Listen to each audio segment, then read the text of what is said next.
engagement. So we see 10 days have nearly flown by. The last day, an important day in the sense, a lot of activities, that is mini activities, have been squeezed into this particular time slot.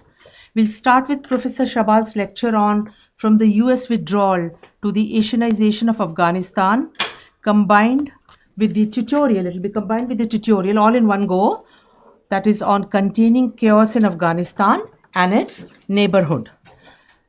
We won't have a tea break in between. This will be followed by another important engagement, that is the discussion on the essays evaluated by Professor Shabal and graded by him. So his comments and suggestions that we all need to know and need to take care of will be presented. In fact, to each essay writer, there will be a short closing event. Professor Patnaik, the Gyan coordinator, he was to be here, but I just received a message that perhaps he's caught in some other meeting. So in any case, he would be sending a message which I'm going to read out to all of you. Thereafter, I would say something about the overall experience of this particular program. Professor Shawal will also share his impressions, and some students, maybe 2 students, could also join. Finally, there will be a group photo and then the high tea towards the end, and then all of you could go and collect, especially the ones who deserve a certificate will get their certificate. Okay, thank you so much. So over to you, Professor Shawal. Thank you very much. My microphone friend needs to be woken up. Thank you very much. Good morning to everyone. Namaste, and thank you for coming every day for the past 2 weeks and coming today for the last day. Concluding is a little like dying. We have a saying by Shakespeare, parting is such sweet sorrow. In French we say leaving is a little like dying, or leaving is dying a little. We could play on the words to leave or to live, so leaving is also living, and we shall know that, keep in touch and meet again in this life or the next. The ambitious titles for this concluding session is from something to something else, more specifically from the withdrawal, the US withdrawal or the ISAF withdrawal, or in any case the leaving of the Afghan territory of the stabilization forces, to the process by which a space or a territory, rather than a country or a nation, a state or a space or a territory, is Asianized. That is to mean, my terminology, brought into a long-term dynamic, where the key actors, the key determinants, and the key construction, indeed, are different from the past, turning in many, many ways the page of history. The subtitle, or the title for the tutorial, is Containing Chaos in Afghanistan and its Neighborhood. Of course, chaos is a word put in inverted commas. Chaos refers to instability, although chaos is not a rude word. I mean, chaos theories is used by mathematicians and physicists to explain that what is a surprise is a negantropic trend in the world, the tendency to produce some kind of order out of disorder. So that's the a way of thinking within social sciences and hard sciences. But containing, that's the key word in this subtitle or title of the tutorial, because containing has a specific meaning in geopolitics: containment, counter-containment. And it's a better word in English than in French, because in French we say circling or encircling or counter-encircling, which has a pragmatic or over concrete suggested meaning of a cartographic encircling of countries. To contain means to produce a dynamic whereby certain forces are limited in their effects, or certain pressures or forces or dynamics are limited in what they can actually produce. So containing forces or dynamics in or around Afghanistan and its neighborhood. And at some point, please remind me, I sent you very late a map of the continent with a different rail gauge width for the transport, and I think it's a very illuminating map. So please remind me to actually at some point put it on the screen, my dear colleagues. Thank you very much. Having said that, there is also a date mentioned in my title, the re-Asianization of Afghanistan after 2014, which is already 10 years ago. But I would stick to this date as having its meaning in many, many ways. But of course, I should have added to my title the re-Asianization of Afghanistan after 2014, but there also was 2017, and there also was 2021. So dates, again, we can use as landmarks and comment upon them. But I'm interested more than in dates, in sort of trends or broad time perspectives, connoting or characterizing the dynamic we are looking at. All along, in fact, I am suggesting some sort of Afghan specificity. The word is on the whiteboard, on the screen. And I have in many, many ways over the past days indeed suggested something to be called an Afghan specificity. I did so in my conclusion to a number of chapters. I did so when I mentioned a number of points. And so there is an Afghan specificity. But comparative analysis should suggest that what I call specificity has more to do with the regional geopolitics than with the idiosyncrasies of one particular country or nation. If you think of other regions, certain territories have a specificity of a different kind. In many, many ways in the European construction, Belgium has come to have a specific relevance and meaning, not just because it hosts a number of European community institutions, but because it is located in the center, it has a history which is part of the recent European history, and so on. So neither withdrawal, nor chaos, nor specificity are words that we should resent or mind as value-laden. They are just words that I strive to use in a what Max Weber would have called a axiologically neutral way, which means a way neutral vis-à-vis values and vis-à-vis especially value judgments. Having said that, there is, in many, many ways, a concept of specificity. I'm still in my introduction to the topic of today. And the word specificity I pick up here from the literature on geopolitics from a French geographer called Joyaux, who wrote a number of books pointing to the specificity of Asia. So in his writings, it's East Asia. And basically, he says that Asia is specific because if you draw lines characterizing two sorts of Asias for different reasons, the line is almost the same. If you draw the line in terms of maritime or terrestrial geopolitics, the line goes, west to east, with more or less, to simplify, China, Russia to one side, and India and the Indo-Malay world to the other. If you draw the same line in terms of civilizational characteristics, Sino culture or Sino heritage in terms of philosophy or language or so on, is to the north, and then if you to the south is Hindi and the Indo-Malay civilizations again. If you draw the same line for the Cold War according to three very different logics, then, and we can't do so as easily elsewhere in the world, there is a specificity for Asia.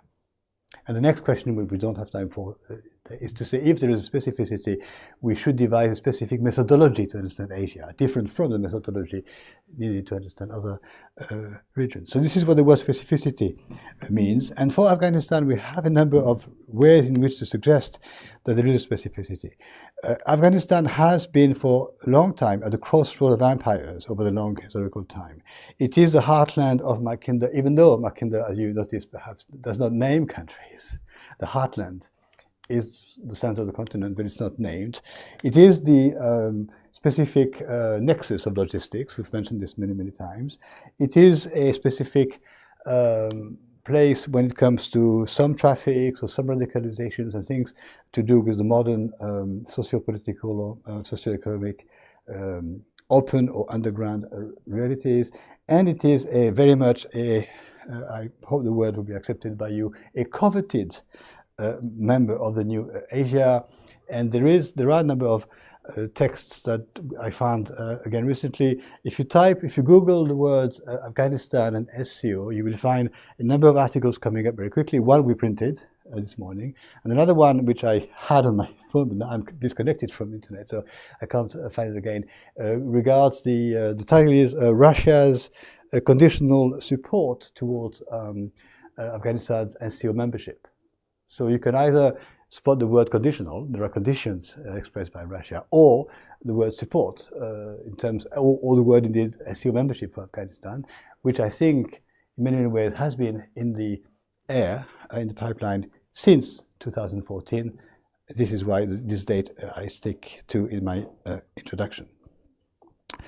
So the question that we are asking today, or the questions that we are asking today, are relevant to some extent, irrespective of the dates, or to some extent throughout the period that begins in the early 21st century, 2001, or 4 or 5, depending on how we look at it, and still relevant today. So how and why, and more specifically, the 4 paragraphs suggest, very briefly, that there is a case for reflecting upon the concept of disengagement of international forces in Afghanistan. I call it the West, but of course we agree that the concept of the West should be discussed for a long time. As a consequence of the disengagement, there is an engagement, that's paragraph 2, into the new Asia. And so I play on the words to suggest a almost geometrical or symmetrical force, counter-force, or direction, counter-direction dynamic in which I believe. Point 3, paragraph 3, will be looking at the hard security hypotheses that have been aired or suggested for the security of Afghanistan. And paragraph 4, with a very French title, down to earthing, I don't know if it's correct English language, suggesting that the key question today regarding Afghanistan is concrete steps on the ground, logistical steps, much more than, as important as, in my view, as high diplomacy, high politics, high negotiations. So that's my self-imposed duty to cover all these points. First point, what I call the disengagement of the West, has been a long or lasting disengagement of the West. It dragged for a number of years, and so there has been in that case maybe both an acceleration of history in 2001 and then a deceleration of history over the following 20 years. 20 years is a long time, I've said so before to you. It's too long a time to connote or qualify an intervention. 20 years is a presence, is a structuring or middle-term way of influencing or weighing on the evolution or development of a country. An intervention, a stabilization intervention, I'm not a military man, but I suppose it would take a few weeks or months or perhaps a little more. But so the duration is relevant in many ways. And I've said to you that I committed a small text to the colleagues in Kazakhstan once when I was covering 2 points. Why intervene in Afghanistan? That was the obvious point. And then why remain so long in Afghanistan was my second point in my text. So what I'm suggesting is that we equate the time factors and try to notice, as I've said to you before, that the hesitation, what I call the hesitation to leave Afghanistan after 2001 for about 20 years, this hesitation makes sense because it is a moment when the withdrawal of Afghanistan is envisaged and perhaps inevitable, and eventually it took place. But this disengagement is a disengagement referring back to the long history. And so my reasoning, as I've said to you before, is that once it has taken place, this disengagement from Afghanistan, there will be a long time after that, and probably as long as the time period where the West was engaged, during which the West will no longer be engaged. So how long was the West engaged in that part of the world?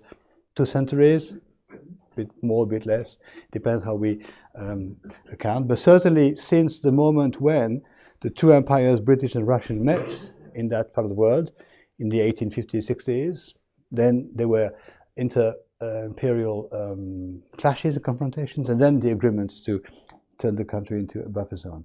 So if we go back to that time in history, a little less than 200 years, not my guess, but my constructed and argumented hypothesis is that there will be at least 2 centuries during which the key influence in Afghanistan will be Asian or the new Asian, and indeed properly Afghan. So that's how I explain the concept of Asianization set within the time factor of the long term to come. I'm sure we'll have a discussion about that. And so when we come to the nature of the Western presence or the ISAF presence in Afghanistan, the nature of it has to do more with time, as far as I'm concerned, has more to do with the depth or solidity of the presence of the West or of the New Asia than with the, properly speaking, military operations. Because the original aim, 2001, was to stabilize the country. And that aim was not only not fully reached in many, many ways, but in 2021, when the withdrawal took place, the last one, some words used to justify the withdrawal was that the original aim was not to bring, I forget the exact words, I should have checked my sources, but the exact words were that the 2001 intervention was not designed to bring about a certain type of institutions or certain type of democratic institutions, and this was almost, it was very different from the rhetorics used in 2001. And certainly to justify the withdrawal, it was said that indeed the fate of Afghanistan should be in the hands of the Afghans and not under the influence of other forces. So I would suggest to you that we should, however paradoxical it might seem, view the dynamics in Afghanistan over the past 20 years much more in terms of the long-term history than in terms of specific military operations. My point to finish paragraph 1 is that in my terminology, in the geopolitical sense, the recent withdrawal from Afghanistan is irreversible, or at least a structural dynamic, not a conjectural one. As a link between paragraph 1 and paragraph 2, I would like to suggest again that there are other ways to look at Afghanistan besides the usual ways to do with the regime, the instability, and other aspects which the analysts and the journalists put forth predominantly. There are other ways, which is the role, the economic role, the resources present in Afghanistan. There are vast riches in the Afghan underground space. Afghanistan is very rich for copper, for example, and the Ainak copper mines have long been the object of a partnership with China. And Afghanistan also has some energy in its underground space, and also some rare metals. So there is also a case for analyzing the economic mining relevance of Afghanistan in the context of the region organizing itself with the neighbors in terms of becoming an economic actor. Paragraph 2 is engaging Afghanistan into the new Asia. So what can be said about the Asianization or the proximization of one country or nation or regime with existing organizations or dynamics, multilateral dynamics in the region?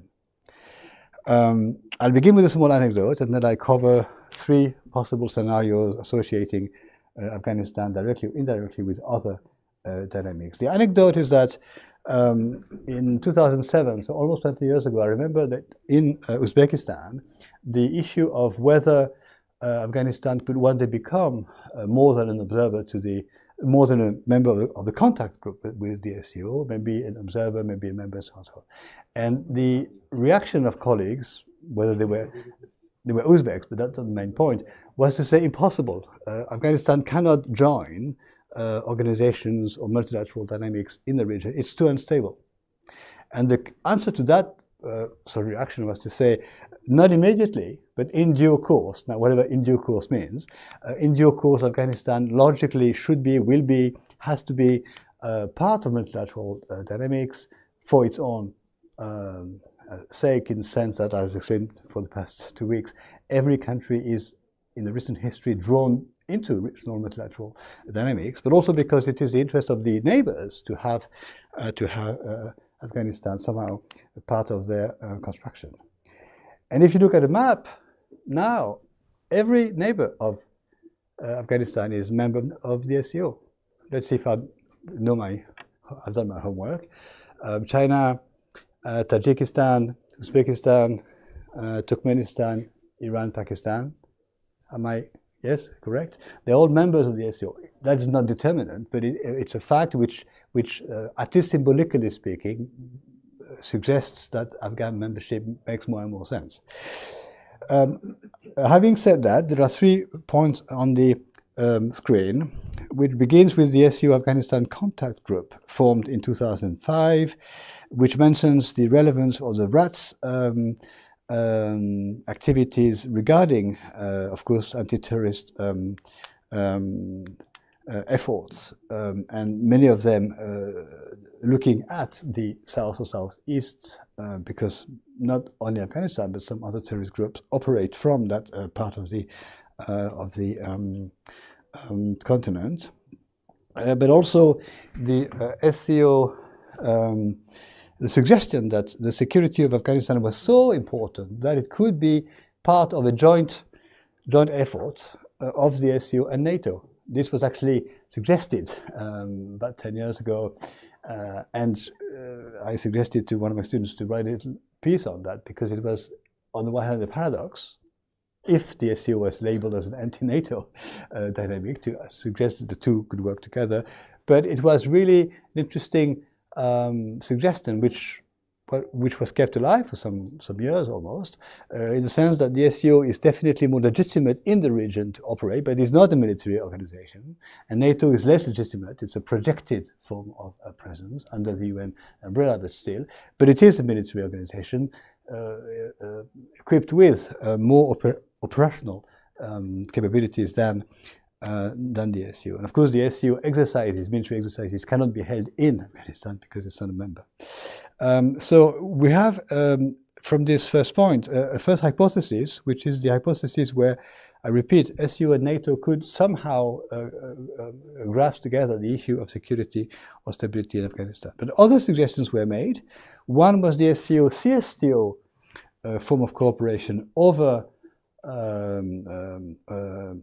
the issue of Afghanistan, and this is again an interesting suggestion to combine or to have Afghanistan be a sort of medium or substance for what exists in any case. The SCO-CSTO joint military exercises, the SCO, CSTO possibly merging of the secretariat and perhaps one day of the two organizations. So again, we have here a sort of vast movement of reflection whether two organizations could collaborate more formally, and the substance of that cooperation, which could be the security or stability of Afghanistan. And last, there was also a suggestion that the SCO and the Eurasian Economic Union would somehow be able to cooperate regarding Afghanistan, one being a security organization, the other one being an economic cooperation or even integration to some extent organization, because Afghanistan needs more than only security and stability. It needs prosperity, development, and economic dynamics. So why do I say over the Chinese membership? Just to suggest that there are of course, some neighbors which are newer to the issue of Afghanistan, and this is part of the quote-unquote rediscovery of the common Chinese-Afghan border in the recent decades. So the main point of this paragraph 2 is to suggest that, how can I phrase it, that the Afghan factor is one which crystallizes, which brings together a number of initiatives or suggestions in all directions. In other words, whether in a hard military sense or in the less hard, more open security sense, or in the economic sense, or in the trading sense, in whatever way, there is a way in which the centrality, the specificity or the centrality of Afghanistan is there. It's unavoidable. It's part of the dynamic, and we don't have time for that now. But I would be happy to suggest that when we look at the continent of the New Asia, there are 2 or 3, possibly 4 specific locations which contain, in a very intense manner, a number of determinants, a number of possible evolutions. You could call these 3 or 4 specific locations hotspots.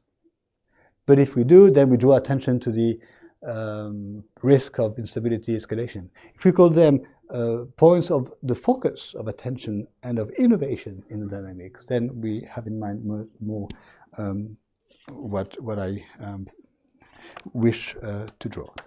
The next paragraph is called the post-2014 delays and the NATO-SCO hypothesis. So I will not dwell so much on the SCO-NATO hypothesis because I have done so already. But I would like to draw your attention and to discuss perhaps later on the issue of the delays. The 3 dates I mentioned before, and correct me if I'm wrong, it was suggested in the early 2010s that there should be a withdrawal or partial withdrawal of international troops from Afghanistan. This was partially realized in 2014 in 2 ways. Some contingents left Afghanistan, the French one, if I'm not mistaken, and some other European contingents, but some other contingents remained. There was a difference introduced in the vocabulary between combat troops and non-combat troops. So combat troops would be supposed to leave and withdraw according to a calendar. Non-combat troops could remain and act perhaps as separating belligerents or somehow logistically ensuring the stability of the country. But the common word to combat troops and non-combat troops is troops. So it's the military presence of foreign forces, and that continued. Although there was a gradual or a partial withdrawal in 2014. And in 2017, what happened is that there was a substantial re-increase of the presence of some foreign troops, US troops in particular, and so the signal was blurred. The signal of disengagement emitted in 2011, partially realized in 2014, was blurred by the 2017 advancement, so to speak, of foreign military presence. And of course came the 2021 final withdrawal, which was heralded as maybe logical, but disorganized in many ways. And it's a surprise within the surprise that the withdrawal should be, it seemed, I don't really believe it was, but it seemed to some extent unplanned. With the consequence that between 2001 and today, the issue of stability and instability has not really much progressed. I'm a little simplistic here, but what has progressed is the other dynamic, which is the regional, multilateral Asianization dynamic of the country with the neighbors. And in the meantime, here again comes the contextual analysis. In the meantime, 2001 to 2021 and today, so much has happened elsewhere in the region by way of SCO observers, SCO dialogue partners, same region anymore. It's in a way the same region. There is still an Afghan specificity and a difficulty to build multilateral programs. We mentioned TAPI many times, and I will again. But so TAPI is one factor of the suspension of TAPI is the situation in Afghanistan. So some things remain, but so many other things have changed by way of the context or surrounding or environment of Afghanistan. And whether we draw the attention to what has not changed more negatively, or whether we draw it to what has changed more positively, you understood that I am in favor of the second attitude. So, to paragraph 4 now, to be on time, what I call the down-to-earth, or the down-to-earthing question for Afghanistan, and how what was called elsewhere at some other time the small steps approach, the small steps policy, seems to me to make more sense. What do I mean by small steps? I mean the way in which, faced with a very difficult international diplomatic hard security situation or tension, and the example I have in mind is the inter-German relation and the Cold War, the small steps, whatever facilitates, not politically or diplomatically, but concretely, economically, and even as regards the individual families and so on, what facilitates the normalization, the humanization of the question is at least as important as the high politics. Has there been high politics and high diplomacy regarding Afghanistan in the last 20 years? Yes. How many conferences have taken place in Geneva, in Berlin, in Paris, in Astana, in almost one international conference, peace conference a year? So much more than a dozen conferences. But there also has been, and less talked about, some what I call small steps realization, and I wish to draw our attention to a number of them. One is the railway connection, and perhaps we could then put the map on the screen. Do you have it? Yes, okay. I think now would be the moment to put the railway map on the screen. So that we can characterize the specificity of Afghanistan also by way of rail transport. The one country that has invested substantial amounts of money, Uzbekistan, into the building of railway links from Uzbekistan to Kabul, or almost reaching Kabul, which is, of course, in the extremely directly relevant interest of Afghanistan to be isolated, so to speak. Of course, there is no such thing as a free and generous gesture on the part of a country. Uzbekistan does so because that's part of Uzbekistan's much larger scale scheme to connect its territory to the Middle East and to complete the railway network leading to and going from Uzbekistan to a number of other countries as well. But this 35 kilometers or 40 kilometers, whatever, of railway constructed or modernized or equipping Uzbekistan is an extremely important, concrete, small step to normalize, disengage, connect, relate the country to other ways. The same applies to electricity grids, the construction of power lines, something as simple as that. As important as the production of electricity, which can be done in a number of ways. But once it's produced, how do you transport it? This is the issue connected to the first one, because railways need electricity to run trains. And globally speaking, all the infrastructural constructions of Afghanistan are a small step way to engage, normalize, facilitate exchanges with the country. Despite its very difficult geomorphology, climate, mountain ranges, and so on and so forth. So I don't know how things are progressing at present and how they have progressed over the past 10 to 20 years, but Uzbekistan was early and actively, and to some extent generously, active in that direction. The second point is the TAPI initiative. And it was, I think, at some point called, the French love to play on words, but the tapping of resources. But anyway, TAP or TAPI, the difference is your country. But this scheme, we've mentioned many times before, it's on hold or it's not progressing as fast as it could. But it obviously is one of the keys to one of the few major geopolitical or geoeconomic or geologistical stakes of the century, how to connect the Caspian Sea area to the open seas.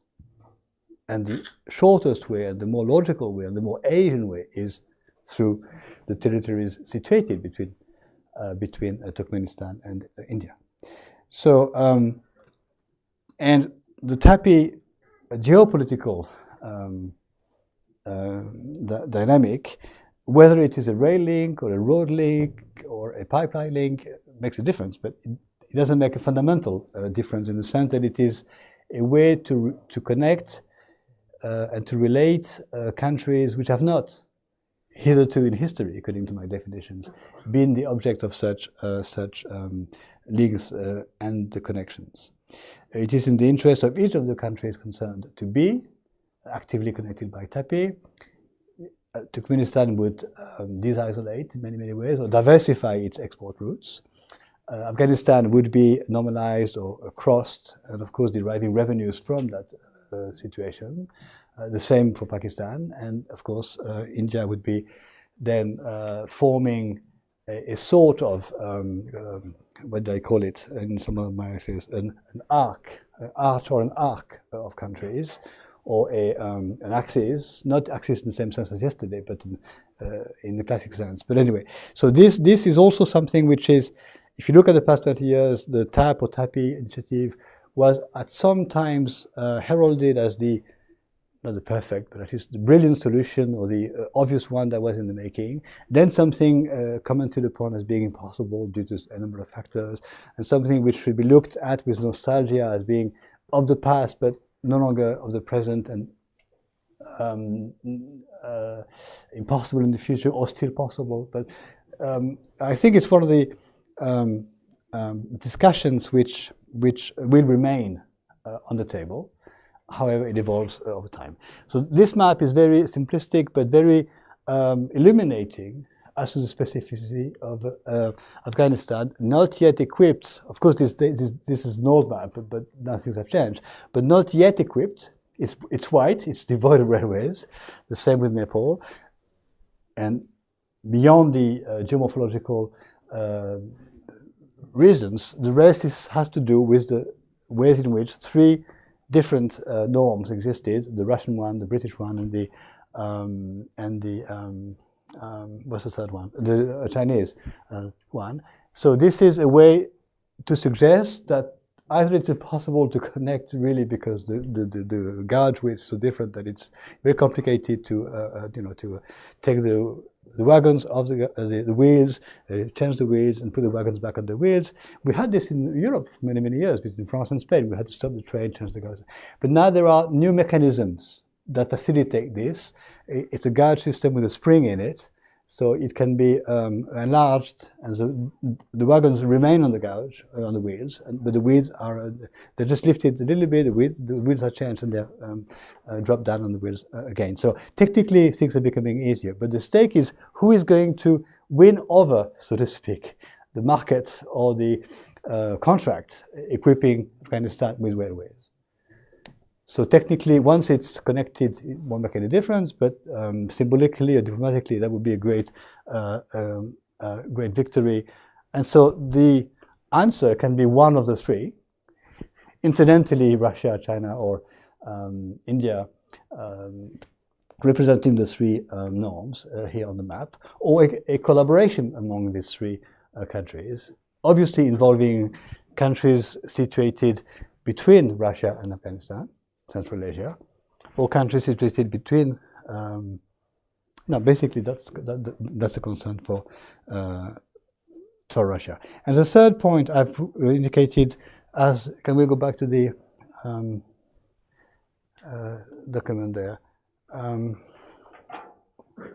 The social policies as a solution or as a test to the stabilization of Afghanistan. I think this is where the small steps policy applies even more. That any measure that facilitates the concrete daily life of people by way of employment, revenue, income, housing, and so on, is a way to stabilize the situation. In Europe, we had this between the two Germanys, and we had, I think, in the chronology, a very interesting moment when, in '72, the Germans invented what they called the West Germans called it the Ostpolitik, the Eastern policy, making it possible, despite the Cold War divide, for families to exchange mail, to telephone, and to visit each other to some extent. So to normalize the situation, the inter-German situation. And in my analysis, this paves the way, 72, for the 75 Helsinki process and East-West normalization. And I see the Helsinki process as the preparation of the end of the Cold War, although time elapsed between 75 and 89, 90.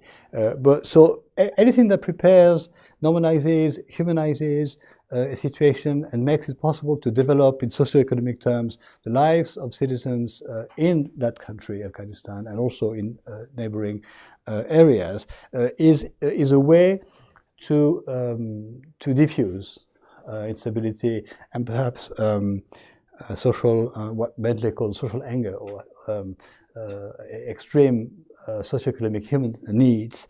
In other words, to inject some degree of real life solutions in addition to high diplomatic or high political treatment. So I'm aware that I may sound either naive and over-optimistic, or I may sound ignorant of certain factors that suggest an opposite evolution for the country.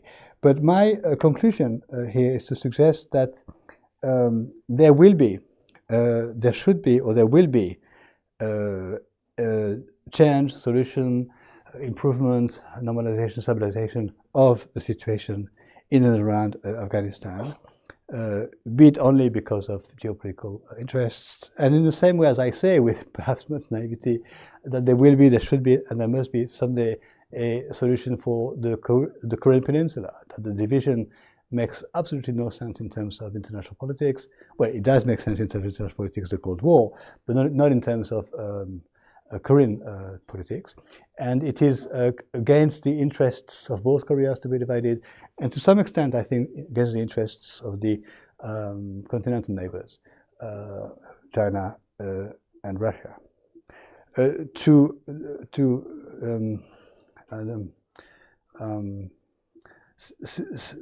substantiate my point, let me say for Korea one thing, that often the Korean War is called the Korean War, and I call it the Cold War in Korea, I've told you before, but is labeled as a civil war, as if the history of Koreans was a history of two entities, two kingdoms, or two societies mounting up to a civil war. But the history of Korea is not a two-nation or two-community confrontation. It's a 3 or 4 kingdom history.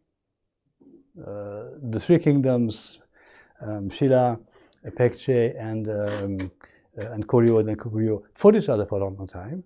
They managed to defeat the 4th one, Kaya, which was a smaller one, and to expel it elsewhere, to ban the kingdom. But the history of Korea is the history of 3 kingdoms, and eventually one taking over the others, becoming Koguryo, incidentally expanding into Manchuria quite a lot. So it's not a history of a bipartisan or a dichotomic or bipolar history.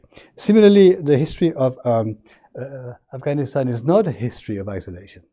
It's a history of it being a crossroad. It's a history of being a link at the time of the Silk Roads, the old Silk Roads, and in many other ways. Afghanistan has become a specific buffer territory in many ways due to recent international politics. And by recent, I mean 200 years, or perhaps a little less. That's long compared to today and tomorrow, but it's short enough compared to the history of the continent. So that was my presentation, which is now over. And I would conclude by suggesting, I don't know if the words are proper or humane enough, that in many ways, rather than to say that the situation in Afghanistan is a test, or one of the tests for the new Asia, because the word test is a bit of a condescending terminology, I would suggest that the situation in Afghanistan is one of the ways in which the new Asia will be revealed. There will be a revelator Afghanistan, and for that matter Korea, or maybe some situations, is called to reveal the new Asia to itself, to bring about and to suggest, first through an awareness, secondly through small steps or big steps, and finally through a operationalization,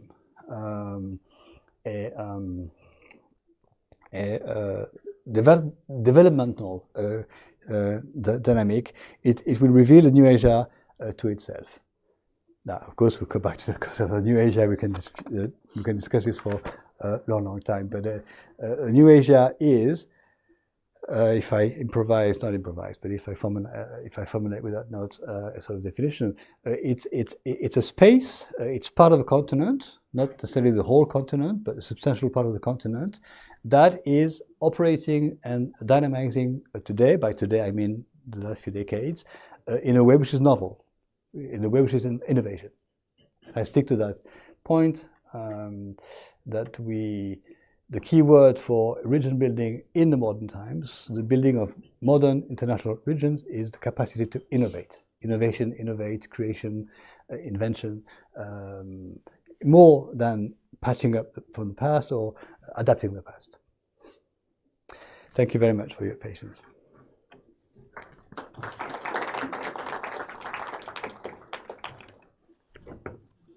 So what's the program?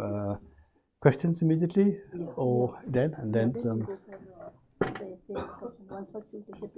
Okay, I'm in your hands. You. Okay. The time is 11:20.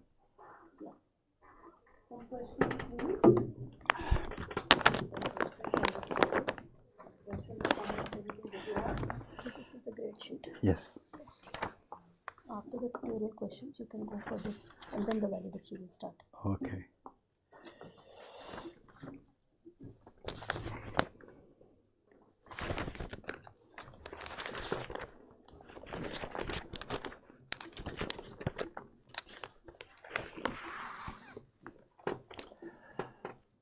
So, there are usual jokes that one can use when there are no questions, but I will refrain. I'm sure there are some questions, or some remarks, and fundamentally some disagreements with what I've been saying to you. I haven't dodged too many questions so far. I haven't avoided too many difficult terms or dimensions, but of course I have, I'm sure, looked at some.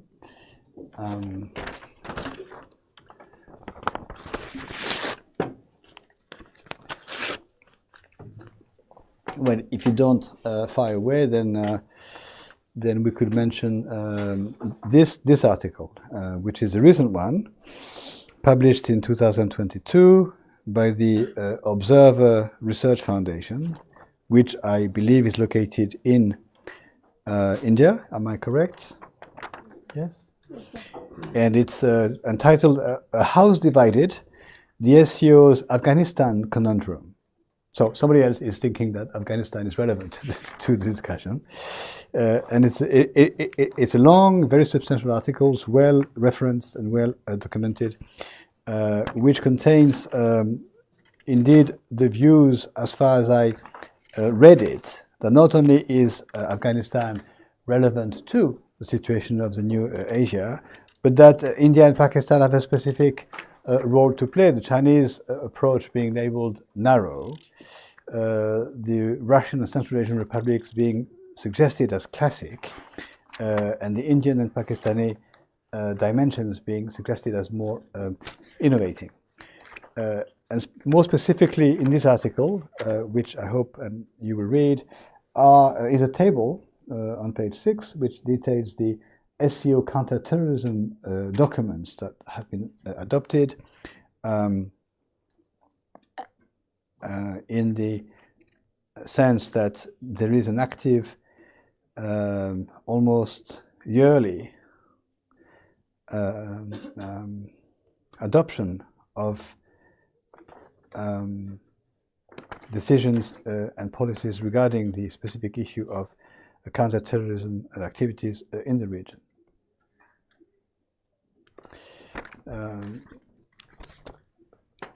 so let's open discussion about the specificity as a concept and the specificity of Afghanistan as a priority of diplomacy or actions. Hello, Professor.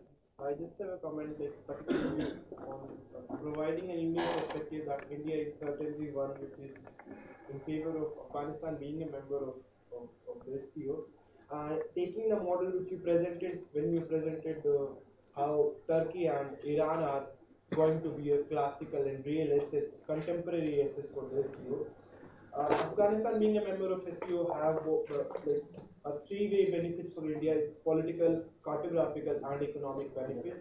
Politically, a stable regime in Afghanistan would help us in counter-terrorism, particularly when Afghan and India being in between. There is Pakistan, which we don't have very good relations with. So a good stable regime in Afghanistan might or would rather help us in counter-terrorism. Cartographically, Afghanistan is the gateway for India, can be a gateway, or I would rather say is in near future is the only possible hopeful gateway for India to the Central Asia, which is energy rich and resource rich and is rather essential for India to secure.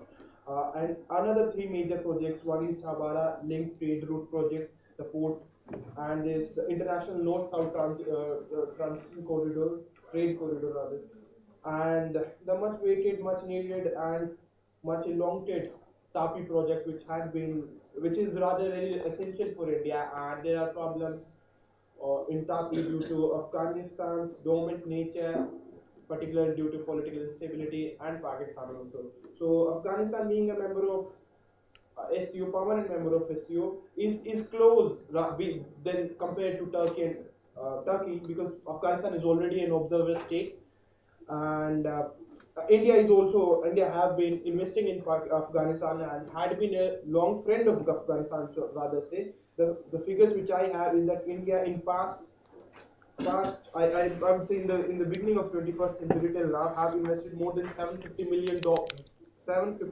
million US dollars in Afghanistan, more than 500 projects in Afghanistan in terms of energy, water, conservation, environment have been funded and sponsored by India. So I would say my comment is that simply Afghanistan membership is not only will not only help India, but its very membership is backed by India. India wants it to be a permanent member more than Turkey and France. So that's one. And I also have a question. Okay, let's take one at a time. Thank you for your question, because we agree. I use the term for Turkey and Iran of the interface between the New Asia and Europe, or the West of Europe, and I stick to that concept. It's a concept interface, to which I would be more than happy to add Turkmenistan, and I've done so in many ways, except that at present Turkmenistan's foreign policy is one of neutrality and therefore non-engagement or minimal engagement. For Afghanistan, the concept could be also interface, or a lock, or a crossroad, or a link, or a indispensable part of the chain of the terrestrial or land dynamics connecting India to Central Asia. So I agree, and what I like in your question in particular is the fact that we are onto a geopolitical discussion. We in this class, as I've said many times, we leave aside questions to do with population, society, socioeconomic events, but in geopolitical terms, in many ways, let me use a term that is not easy to use, but the term solution. Afghanistan could prove also a solution to a number of locks or blockages, not only a problem, I say, is one where regime dynamics play little roles. If you look at any country you might have in mind, and by long term I mean a few centuries, the issue of regimes, leaders, majorities when it's democracy, or royal families when it's a kingdom,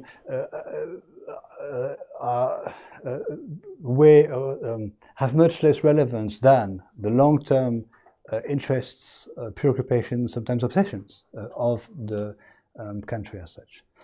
I use this way of reasoning for the Russian maritimization constant in its geopolitics for 500 years. And when we talked for China of the past century and the present century, irrespective of regimes and leaders, China will continue to want to level off with the rest of the world. And if you think of other countries, which party president is in power doesn't really change the long-term policies of the country. In terms of energy geopolitics, the USA has had two priorities, one expressed in the late 19th century and one that changed about 20 years ago regarding the issue of being a net importer or net exporter. If you think of the long-term priorities of France or of any country, it's a long-term thing. So that's why, at the risk of sounding simplistic, for Afghanistan, you and I and others focus on, long-term, broad and major geopolitical things. What is at stake is whether Afghanistan and other portions will be solutions to the formation of the new Asia as a continental entity, as a contiguous continental entity, or whether there will be a need for a maritime link here and there. For example, the India-Iran link as part of the North-South corridor. Thank you for your, as usual, dense question. And the second one, and then I'll take yours. The second one is more brief and clear. Since we are on day 10, what are your prospects on future of SCO, particularly next 7-10 years, and what are the key areas of focus? Realistically, it's not like my own focus. One should be. It's not like one should be focusing on this, and that. What do you think SEO must be focusing on?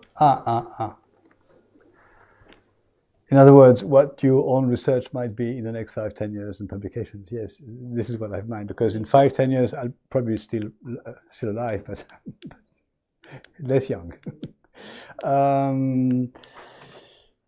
Well, to phrase it, 2 or 3 answers that come to my mind. To phrase it in classic terminology, the SEO at some point will balance out enlargement with a deepening. So enlargement to new affiliates has been extremely rapid, almost a doubling of affiliates, which is my term for observers, members, and partners.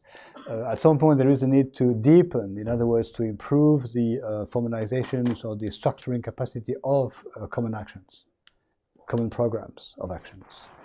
Common policies, I don't think the term applies. The other direction is all that will confirm the capacity of the SEO to build Asia for itself and not be targeted at other competitors in the world. And I think that's part of the rhetoric of the SEO. I've said so before. And possibly along with that, along with the capacity of the SEO, the first one, to deepen, to improve its multilateralization of decisions and programs, the decision-making mode might evolve from a consensus to majority or unanimity. In many ways, this is a moment, at least for European, but I don't want to think in European terms, but of the maturing of the way in which a union or a common or a community works. In Europe, we have 2 or 3 different modes of decision making. We have the majority one, we have the qualified majority one, we have the minority one, we have, when we have unanimity as well, we have a right of veto. So we've arranged types of decisions in 3 or 4 categories. So we have, in that sense, 3 or 4 different decision making mechanisms. And possibly this will change in an organization such as the SCO and others.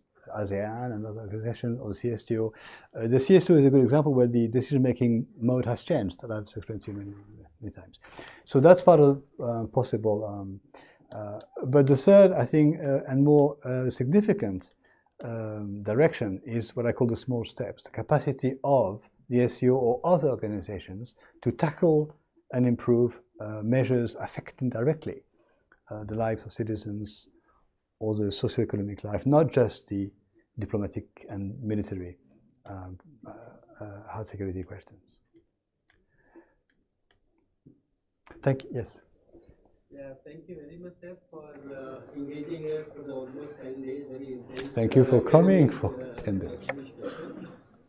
And for the last 10 days, actually, I would have, with my limited understanding, that the concept of New Asia can be materialized in future through the market forces only, as my limited understanding is there, through the economic initiatives or through the market of the neoliberal things.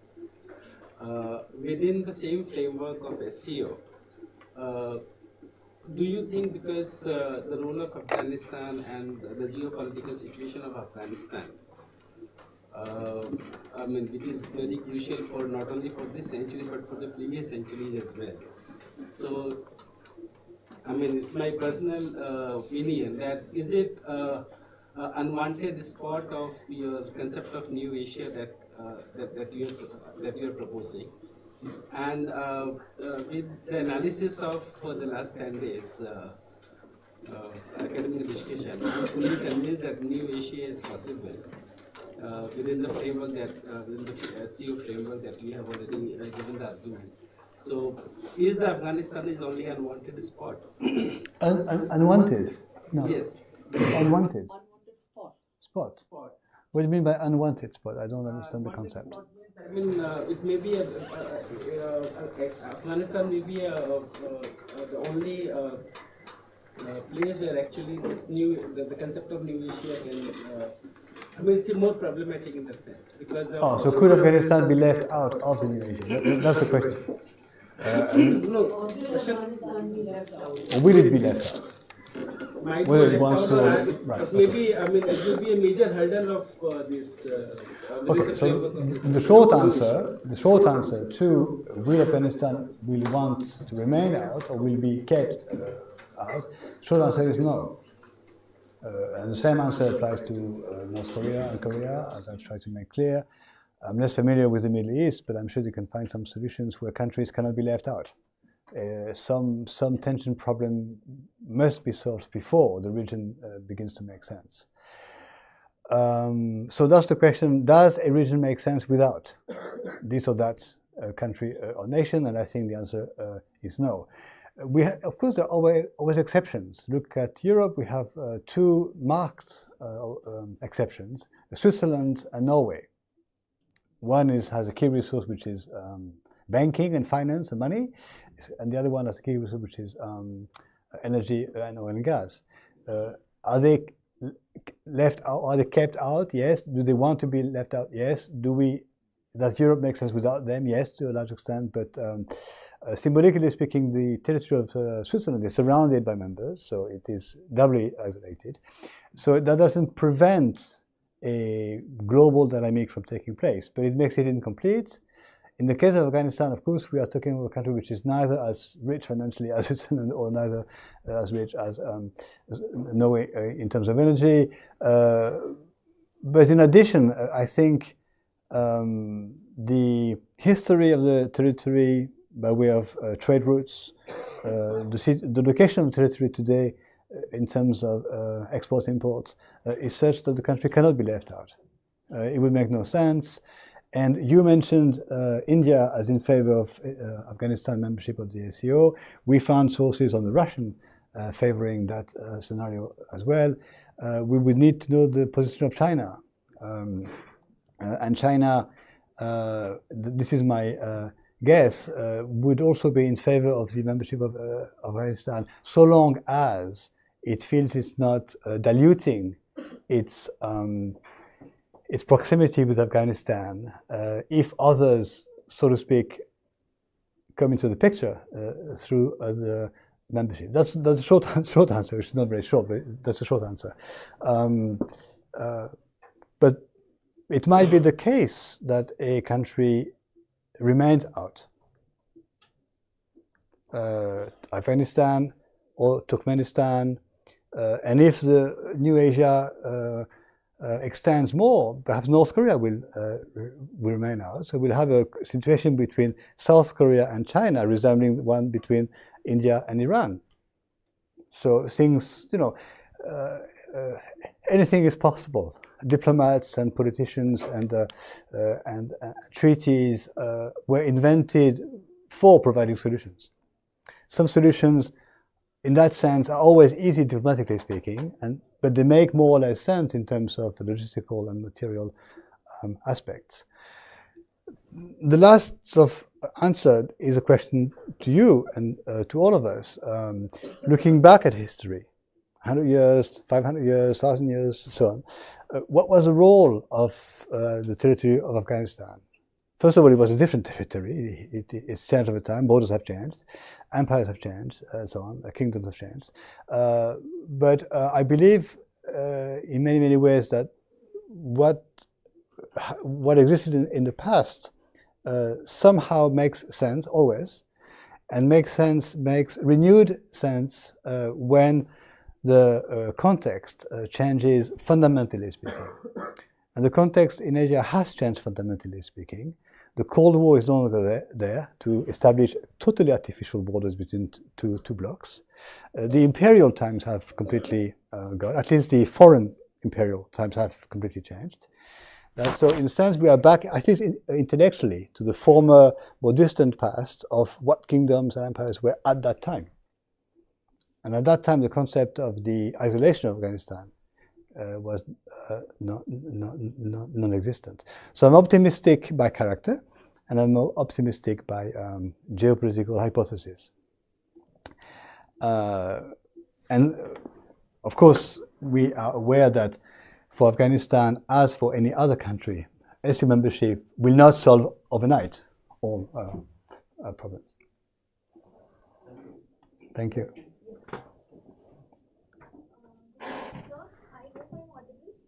Yes, you all. If you could move down a little, Or maybe you could come a little forward. a few meters.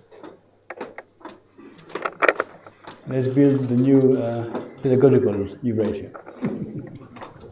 Thank you. First of all, thank you so much for such insightful sessions for the last 2 days.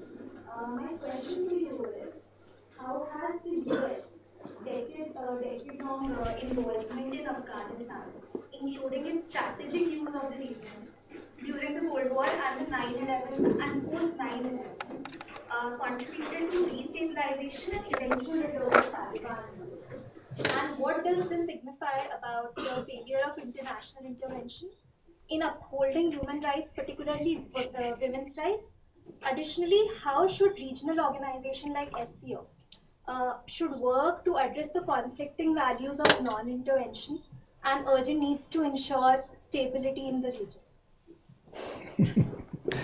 Your question, as in the previous days, is a very difficult one, always. How can I answer you? Well, first of all, by saying that, rightly or wrongly, we leave the domestic socioeconomic questions out of the discussion, not because they don't matter, but because they are not part of the course and I have less competence looking at them. But what you suggest as part of the humanistic, sociological, equalization of genders and individuals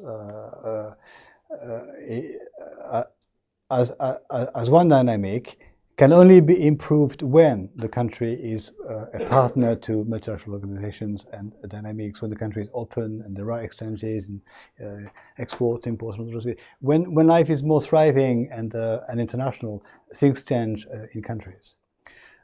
Isolation makes possible certain types of conservatism. Openness, I think, goes in the other direction. The other answer I wish to make, maybe 1 or 2 points. Point 1 is that, we don't have time for that now, but I do in my geopolitics class, and I begin with this. Let's reflect upon one form of connection. What is the connection between the 11th of September 2001 attacks on the USA, and within 3 weeks, the deployment and intervention in Afghanistan. Where is the connection? I mean, how does an event in the north of America produce an intervention in the middle of Asia? The causal link, and I press my students to think with me when I start the class, and we have a number of explanations. One explanation which I eventually come up with is to say that the apparent paradox of intervening 11,000 kilometers away from Washington and New York within 3 weeks. That 3 weeks is a short time to deploy massive military troops, 3 weeks or 1 month. The one possible connection, or the one possible explanation, is that there is a specificity regarding Afghanistan.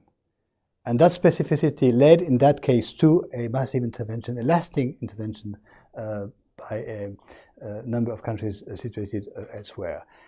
And so the specificity we can spend time on, but only one specificity, which I conclude my introduction with usually in my class, is to say that Afghanistan is on the route from the Caspian Sea to the open seas. And that route somehow, for different actors at different times, different forms of agreements, is so relevant. Whoever can suggest to export the Azeri oil, the Azeri oil and the Turkmen gas to the world markets, whoever can make it possible, can control it, can derive revenue from it, it is one of the key geopolitical questions that explains the situation of Afghanistan in 2001 and since then. Your other questions is too rich, so I think we should meet again next year and in 5 years' time and in 10 years' time to answer all the points. But thank you very much for the vividness of yours and all of yours reactions. Thank you. One last question we can take before you start the discussion on the essays. So before the discussion on the essays, I'll have to have some water or tea to refresh my makeup. One last question, in case you have, or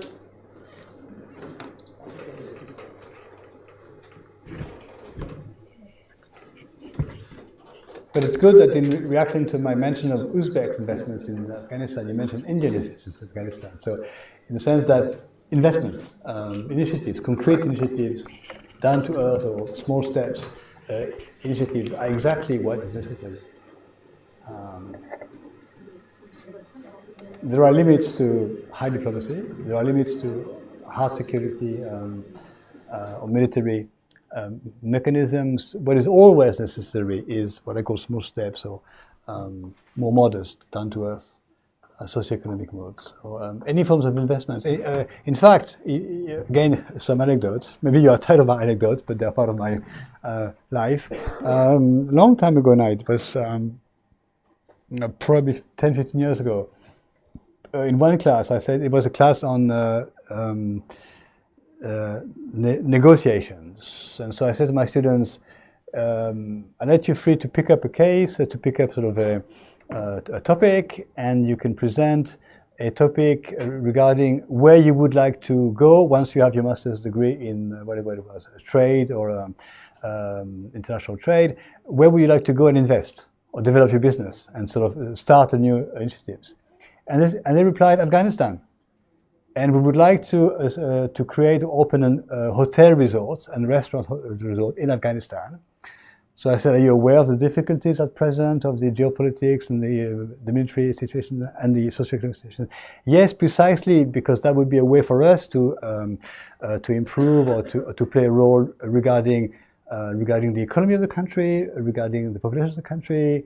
And in our hotel, we would employ mostly women, and we'd open as part of the hotel a kindergarten for the women's children, and so the rest of it. And that was 15 years ago. And so I said, would you not prefer to invest in Brazil or in Senegal or in during maritime coastal China or India? So, no, it's better business to go to a country which is undergoing difficulties, because that's where the potential for improvement, the potential for growth, not only in the financial sense, but the potential for an impact is greater. And so I'm not surprised. And then they went on to do the research, and then they came back with a presentation with the PowerPoints and diagrams and things. It was interesting.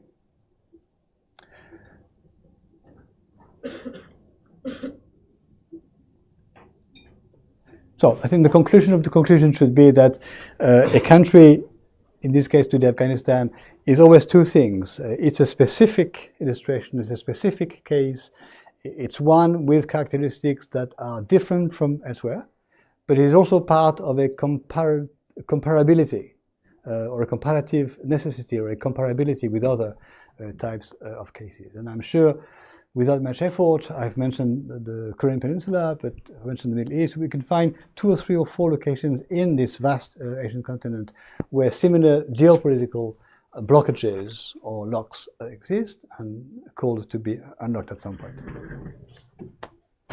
I stopped speaking. Now we come to your assignments.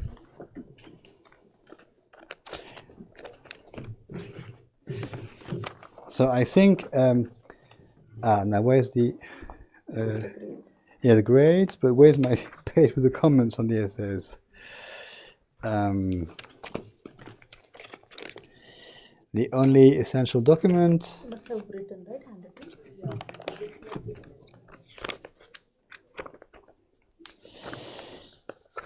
Give me a few minutes to gather my thoughts.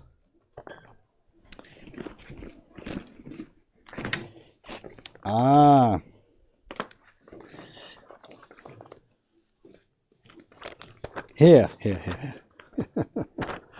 Otherwise, we could have used the metaphor of the grain of sand in the mechanism, and things like this. So this is one occasion for me to say I should have learned to say no. I should have learned to say no to marking essays, and I should have learned to say no to commenting upon essays, which is an impossible task. I have said yes, so I've done my grading work. It's not grading actually, because how can I grade essays written within a few days by students I don't know on topics they have had only a few days and 1,000 words to discuss?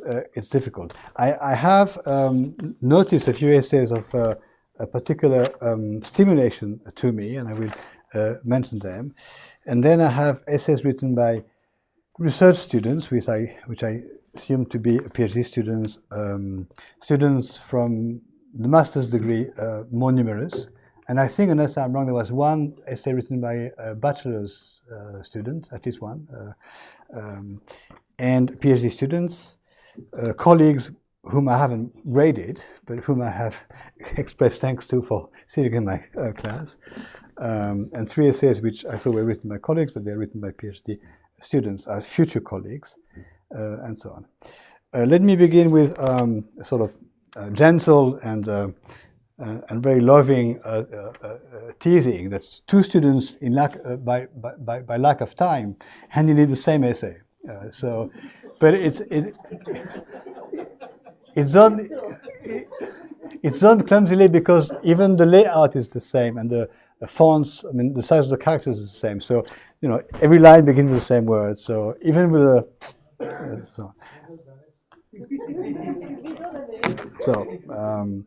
these have been not graded, or they don't really make sense. So what I have learned from reading your essays, I believe in learning more than in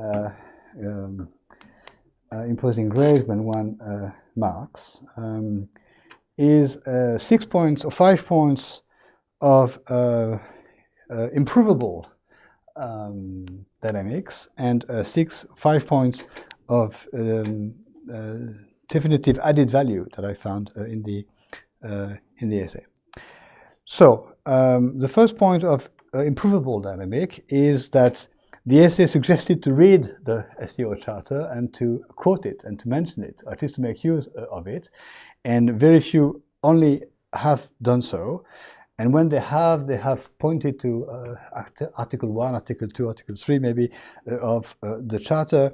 It doesn't mean the essays are not good. I mean, many essays, almost all essays are good, but I think this was a case, and I will keep my advice to the students, especially those students who have not yet chosen the PhD topic, to use the SCO charter as a document that makes sense, as you might be using the UN charter or your own constitution or your own treaties with other countries. It exists, it's not long, it's interesting, it's full of paradoxes, full of innovations. It's a good point.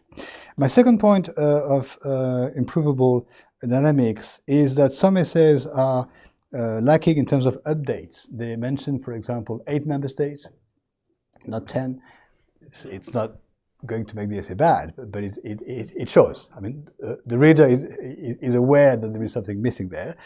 So updates should be there in the sense that countries such as Iran, Belarus should be mentioned, but they have changed their status in particular. In one case, in one case, Pakistan is forgotten. So maybe this is part of the ongoing dynamic. We French like to forget England on occasions when we have a chance. So this is the same. But the updates of memberships and observer status and affiliates, I'm not obsessed with the exact detail. No teacher is. We teachers are interested in logics and in broad reasonings and so on and so forth. But sometimes not to be up to date is a source of weakness for the analysis. Not to be aware, for example, that among the new dialogue partners, there are so many countries situated in the Middle East, in the Arab world, and in the Indian Ocean, I think takes away the meaning of the present dynamic, even if one country is omitted. The third point is that in many essays I've found the expression Russia, China, India, and other states. So systematically, I have written in the margin, mention Kazakhstan, Kyrgyzstan, Tajikistan, Uzbekistan, exclamation mark. That's the only sort of forceful things that I have done. Because not only are they not other states, but they are not lesser states, to quote my Chinese colleagues from some years ago. They are members, or they are affiliates, or they are partners. And they are actors in a new dynamic, which is the region building dynamic, where the concept or philosophy or perhaps illusion, but still of one country, one vote, or one country equal significance to the construction is at the heart of the development.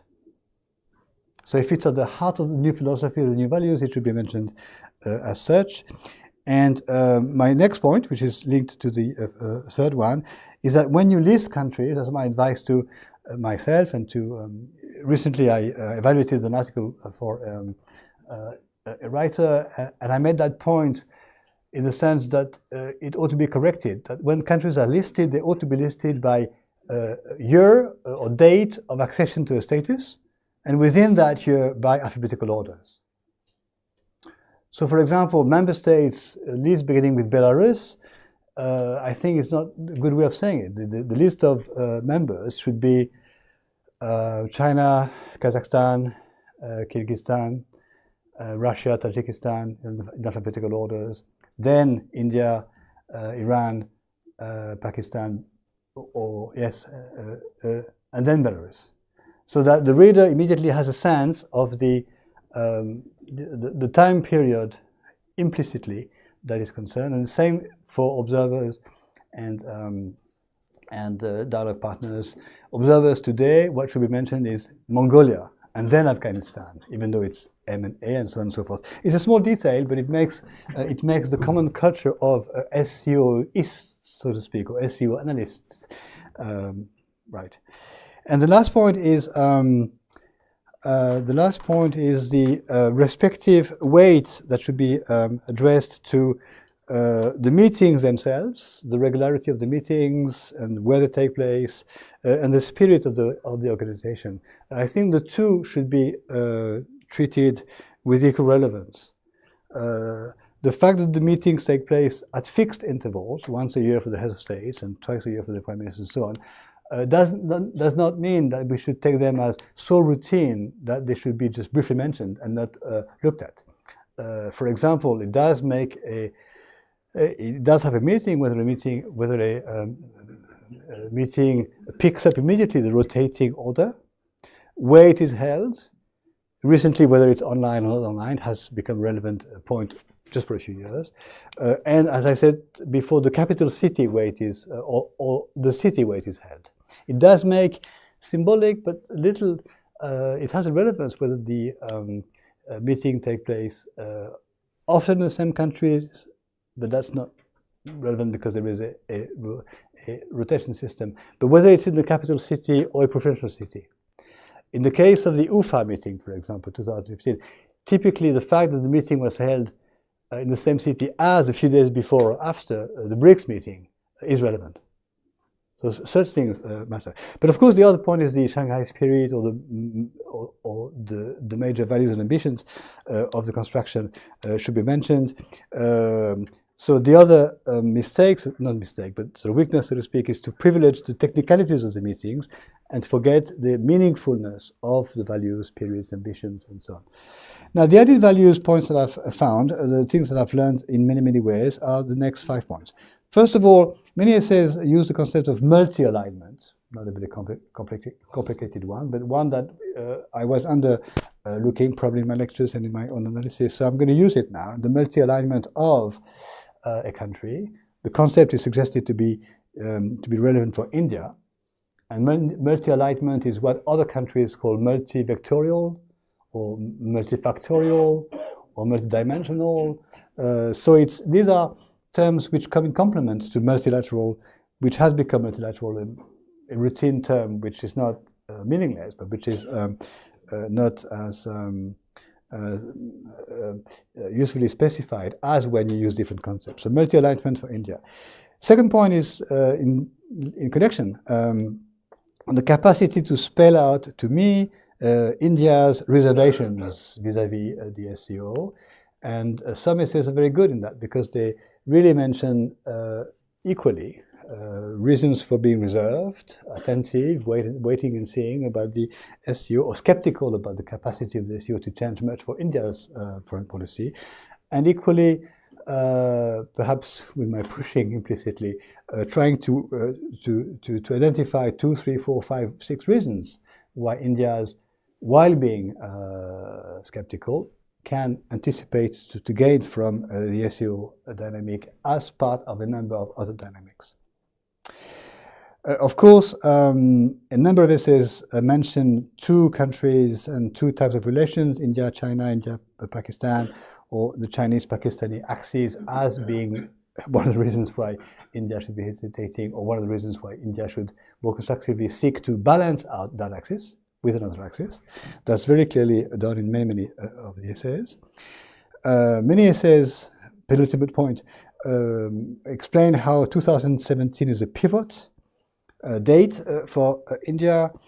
Some essays go so far as to say, there's almost a pre-2017 diplomacy for India, and there is a completely different or substantially different diplomacy after 2017. So at least the point was driven home that date should be taken into consideration one way or another. I believe that the date does make sense, and that the date does echo changes in India's priorities starting in 2013, 14, 15, which contextually speaking are coincidental with the other initiatives of the Silk Road and so on. So there is, I believe very much in that, beyond the contextual analysis, the analysis of trying to spot the echo between certain dynamics. Countries, foreign policies, regions echo each other in their acceleration. Typically, I say to my students that the 1991 Maastricht dynamic in Europe was echoed in the 1991 formation of Mercosur in Latin America, 1993 launch of the NAFTA agreement in North America, and in macroeconomic terms, these were 2 early initiatives. The Latin American markets were not prepared for the Mercosur in many ways, and the Canada, USA, Mexico trade zone was not ready. The Mexican economy was not ready for that, but it was decided at that time in response or echo to the Europeans accelerating their own history. And the last point is that, of course, many essays remind me as a reader that India has other agendas besides the SCO, that India has a huge number of multilateral memberships, and so has alternatives too to the SCO or the New Asian dynamic as I've suggested it here. So I take the point at full value, And my response to that is to suggest that when a country has multiple options and alternatives, that should suggest in many ways that the one alternative, the SCO1, is really taken fully into consideration. Not kept apart because it is perhaps less relevant in some ways, but fully taken into consideration because it is not as challenging to the country's foreign policy options, because the country, India in this sense, has other options to contemplate. So I was asked to call the names of students whose essay I find most conducive to my own learning. So this is, I don't know how to do this. There was an essay written by someone called Vaibhavi Gupta. Is that someone in the room? Yes? So there you are. So I say it's a brilliant account due to its concise exactitude. So it's not very long. It's not very long, but it's. So you want to take it now, or? Okay. And what's the grade? Oh, A+. A+.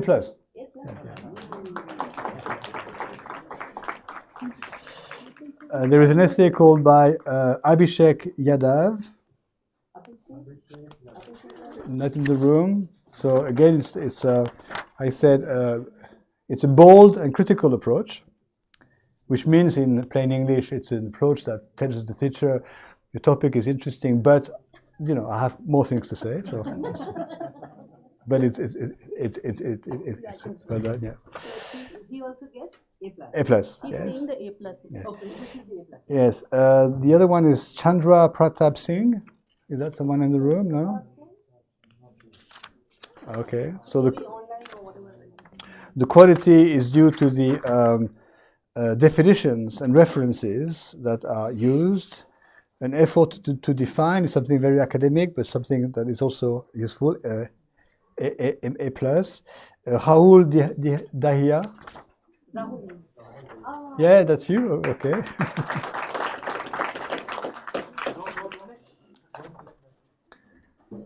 So I say succinct but thorough. The key word is but. It's short, but it's to the point. And so an essay is also good when it frustrates the teacher for more. You know, the teacher would like to say more. So in your case, references should be added. Nothing was preventing you from having footnotes and bibliographies, but not many of you did. And the last one in my group, but this is a very imperfect sort of selection. Many essays are good. It's written by where's the name? David Singh Rathore. No, they're not. Not in the room. Online. Yeah. So I say a truly excellent essay, including an a contrario or a what if not counterfactual approach, which I find very interesting. So that's the next essay. But I should thank you for spending your weekend on the topic, and it was very pleasant reading on Tuesday afternoon and on Wednesday. And the other grades are like A-? The other grades are really from, I think there is 1 or 2 B or B minus, I'm not quite sure, but it's basically from B plus to A, or even to A plus, but outside this group. But they're good essays, because you're good students.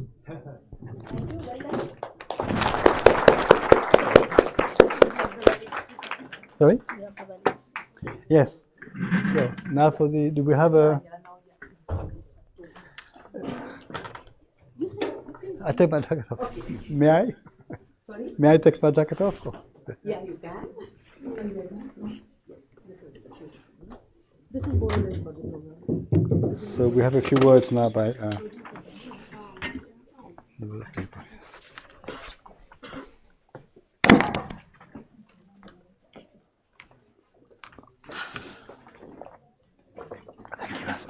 So, good afternoon, friends.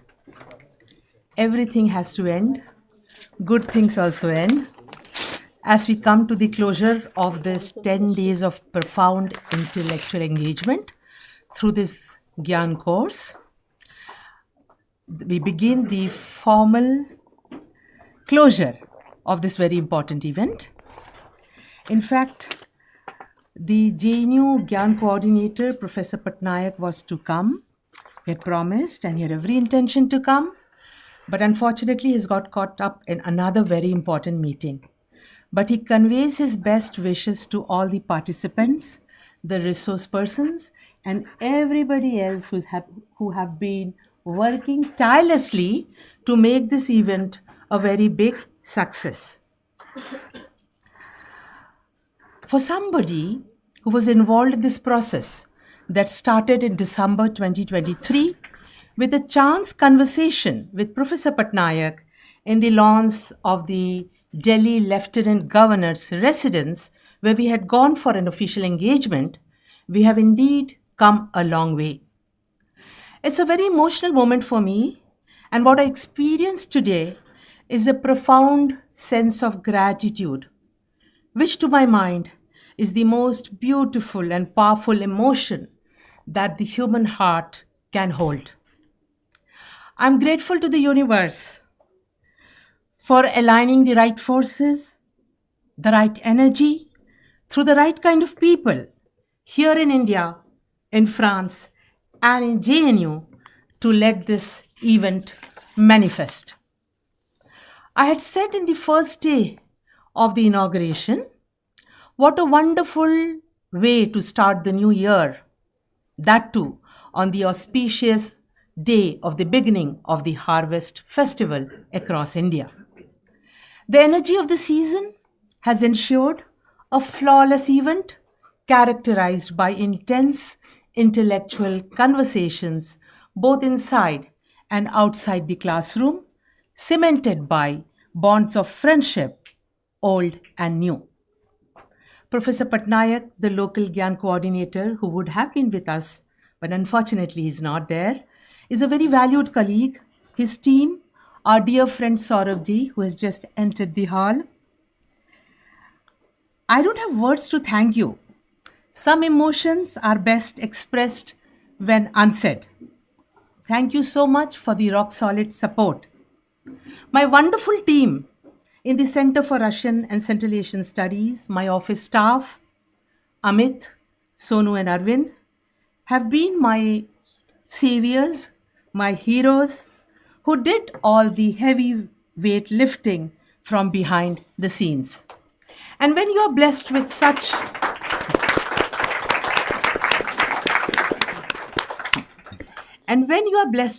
extraordinary colleagues, Rajan, Asma, and Dinesh, who have amazing qualities of the head and heart, life becomes such a joyful ride.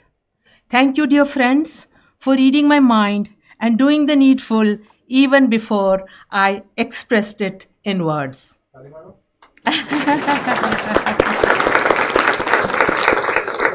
What possibly can be an event without participants? My wonderful participants who have braved the challenges of the season, the cold, the rain, and the wind day after day to be here to attend this lecture series. My gracious colleagues, some of them have been here every single day to participate and to encourage.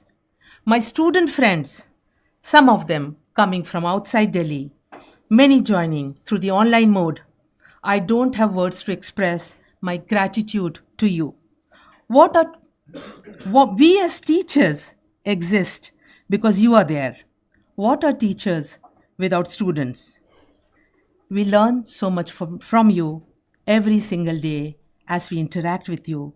You are the oxygen. You are the oxygen of our existence. Your patience, your attention, and your engagement has been exemplary. You have been simply great. Thank you so much. Professor Shawal, our guest, resource person and a course instructor, how do I describe him? Humility personified, wise, kind, and so learned, so full of humor.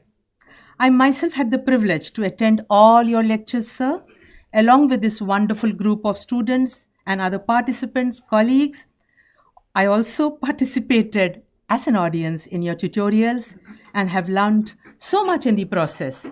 And the most important learning has been that it's so important to be a good human being in thoughts, words, and deeds. And it is quite a task to be one. No wonder it is said, to be human is not a fact, but a task. Thank you, Professor Shabal, for being such a good example. As someone who told me very recently, just 2 days ago, that teaching for him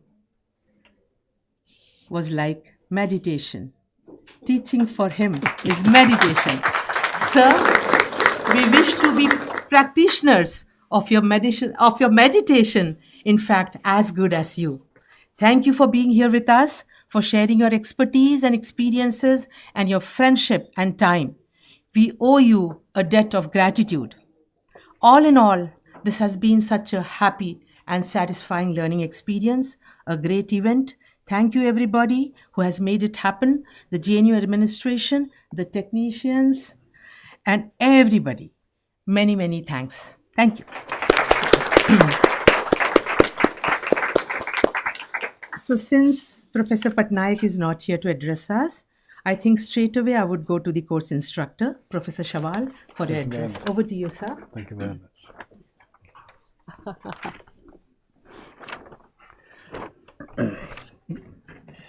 Well, emotions, so I should be able to cope with emotions. Namaste to all. Thank you very much. We forgot to define students as future professors and professors as former students, and some professors forget that they have been students. I don't. And all you go through, we've gone through, your teachers. Dear students, to begin with you, of course, dear intellectual assets of Eternal India, thank you. Thank you for your liveliness. Dhanyavad apake jivan tataka.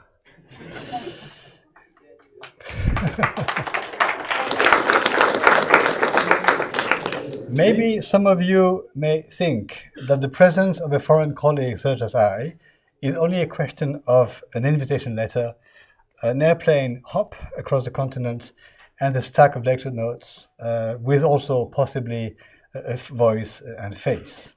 But no, this series of lectures means 537 plus 1,000 plus 1,000,000. These lectures are the children of, first of all, 537 emails exchanged with Professor Upadhyay in the last 13 months, even more numerous WhatsApp messages, and third of 1 million thoughts, preoccupations and concerns, usually urgent, details to be confirmed twice or thrice a day. I wish every one of you one day to have the blessed chance to work with a person as my Professor Upadhyay, and to be made to feel instantly part of the family, interacting with 3 colleagues all with the same name, Kumar. So there is Rajan Kumar, Dinesh Kumar, and the young PhD student on Kyrgyzstan, I forget his first name. Suresh. People I have met over time, starting from February 2024, last year, and who have remained. And of course, I was made instantly felt as someone who matters, including on stage with my colleague, Professor Asma Kuze. Where is she? There. And I wish every one of you one day to have a chance to work with her as well as with you.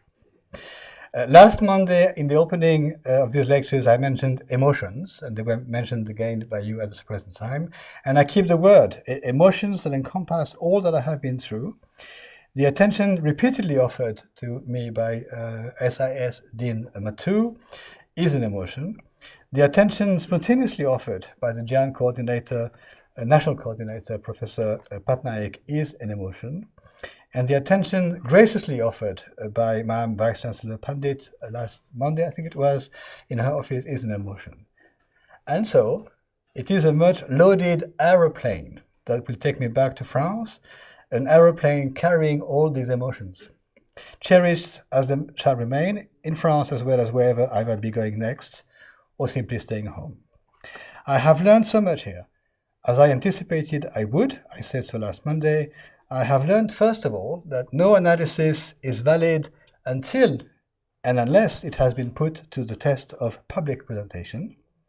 And I have learned also, secondly, very much so, that everything, or at least so much, is a question of viewpoint.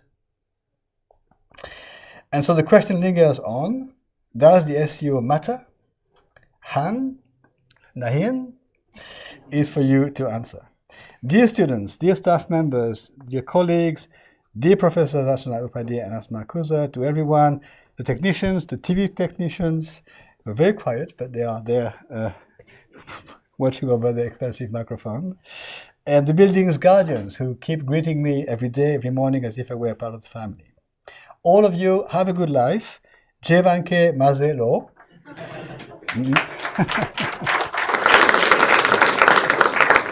Merci beaucoup et à bientôt. Thank you very much and till soon.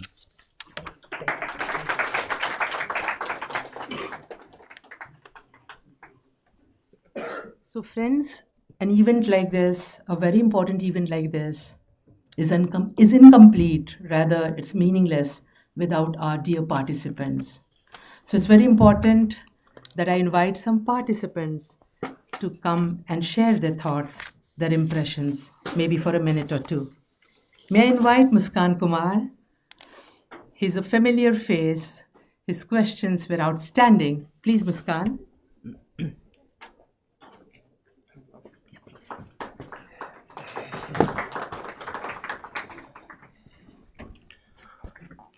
Hello, good morning, namaste, and bonjour, Professor.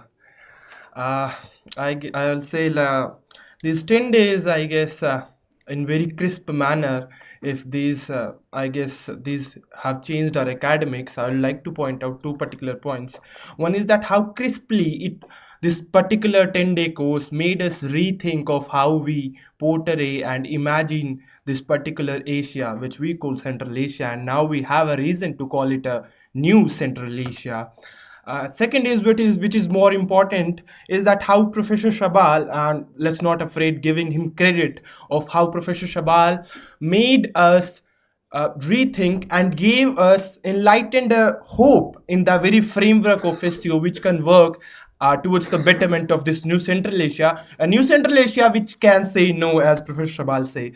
Long story short, how crisply it made us rethink on our discussions and thoughts, where we have discussed from politics to economy, from regions to security alignments, from energy to resources, and more particularly, as we have discussed, from preferences to implications, and implications towards a more peaceful, stable Central Asia.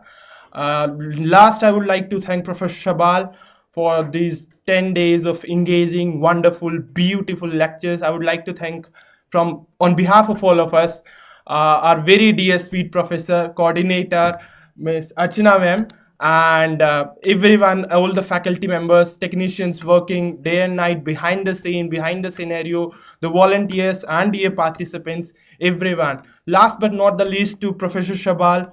Thank you, Professor Shabal. And also, to leave is to partly dying. Indeed, it is Professor Shabal, but we say bye to meet again. And India is going nowhere, and neither is France. And I promise when we meet again, we will be providing you with more intriguing perspectives on India. Thank you, everyone. One really couldn't ask for 10 better days than what we really experienced. Thank you. Thank you, everyone. Thank you very much. Thank you. Muskan, you are adorable. Thank you so much. I would like to invite Karina Khan. She's been one of the very, very regular participant, being here on time and staying till the end. Please, Karina, an absolute joy and pleasure to have you here and to invite you. Please, I get.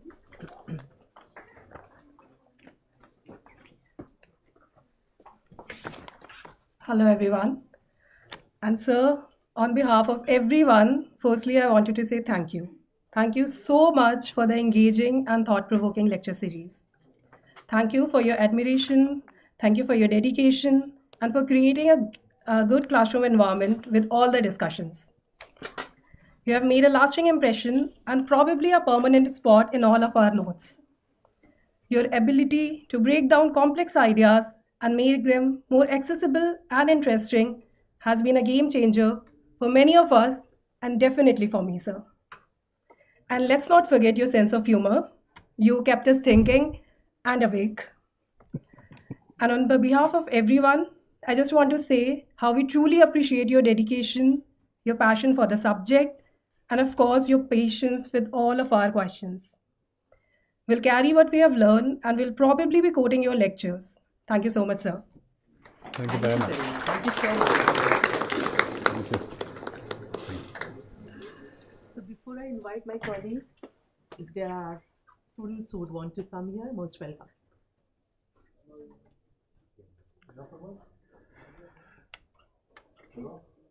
अभी तो student को बुला रही हूँ. Nobody? Shy? Yeah. Now is the chance to say the truth. Nobody? Okay. So then I request my colleague Dr. Raj Yadav, please.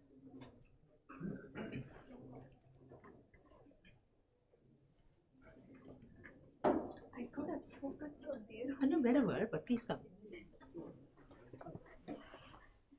Hello, sir. Hello. Good afternoon. Dear colleague. Good afternoon, everybody. I hope I am audible. Yes, you are. I'm more than that. Good afternoon, everybody. First of all, thank you so much, sir. A big thanks because I saw about you and I came to know about you only once, when we got some idea that we are going to have the conference on connectivity. And when I was searching, I saw your, that, you have conducted some conference in 2023, suppose. And I actually started, getting in touch with you. So, but since then, we requested ma'am that we want to discuss with Professor Shabar. And we got this, opportunity.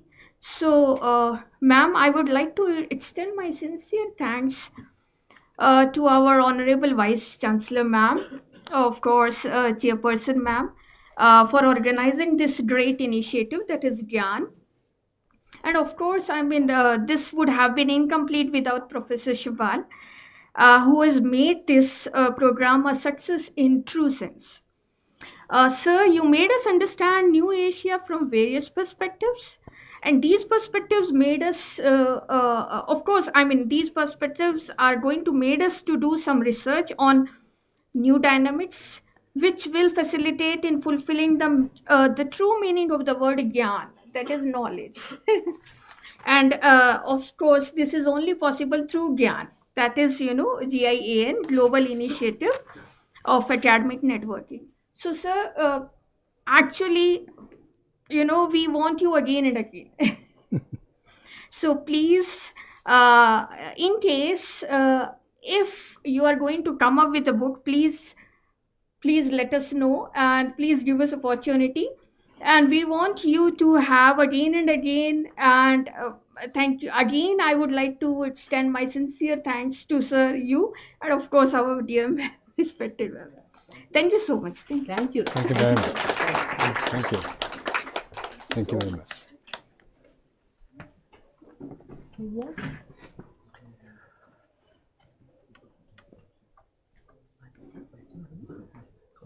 Yeah. So, yes, paper anyways. So may I invite you, Rajan, to propose the word of thanks? What about this? Okay, Yeah. Pramod wants to speak. Yes, Pramod, please.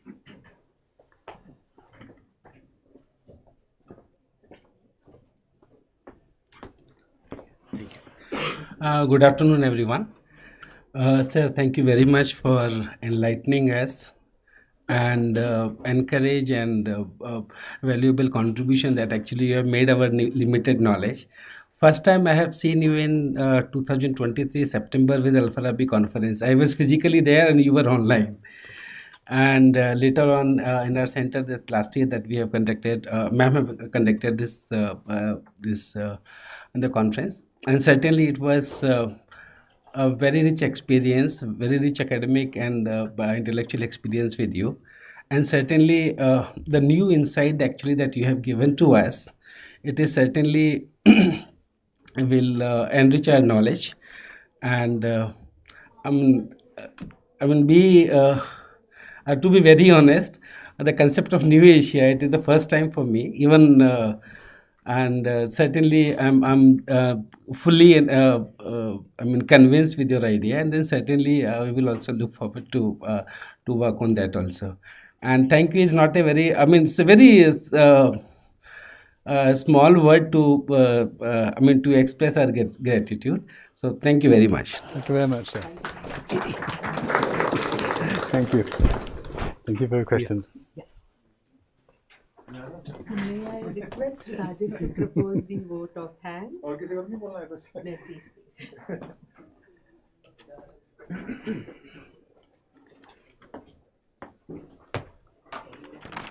Hi, hello everyone. I think this lecture matters for several reasons, but if I look at from the IR perspective, you are all familiar with the American perspective, you are all familiar with the Global South perspective.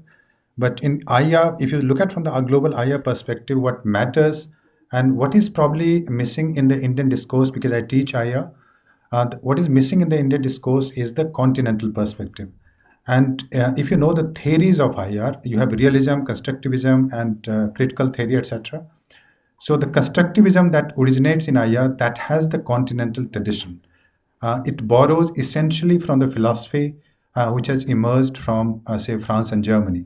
You have Anglo-Saxon world, which is the dominant positivist trend in IR, that is America, US, UK, and Australia, and a little bit of sometime New Zealand, etc. But what is missing in the Indian discourse is the continental philosophical tradition. So why Professor Shabal's lecture matter? And I was looking at from that perspective, that what is the philosophy that he's trying to project here, and that which would be different from say what he call American perspective, positivist perspective. America is dominantly positivist perspective, but the critical tradition and the constructivist tradition are including Alexander Wendt, etc. If you read the book of Alexander Wendt, so he clearly says that he borrows from the philosophy of France, Germany, etc. History, philosophy, the way French scholars understand, and all of you are familiar with the great French philosophers, right from Montesquieu to Foucault to Descartes to a lot of other people that you already, Voltaire, etc. So I was looking at his lecture from that perspective, and whenever he was referring to terms like ontology, epistemology, counterfactuals, so these are they focus on terms, they focus on terminology. Unlike the American tradition where you focus on facts, and some kind of inferences, and that I teach in the research method. So, sir, thank you very, very much for bringing that continental perspective in the discourse. And as Pramod rightly pointed out, that you have thrown some interesting hypothesis where you have conjured up the term called New Asia, which again, I was skeptical in the beginning, but now I have a reason to believe why you propose the term called New Asia, and the empirical and logical basis for saying that. So having said that, I would like to propose a vote of thanks formally, because I've been assigned the pleasant task of thanking each one of you.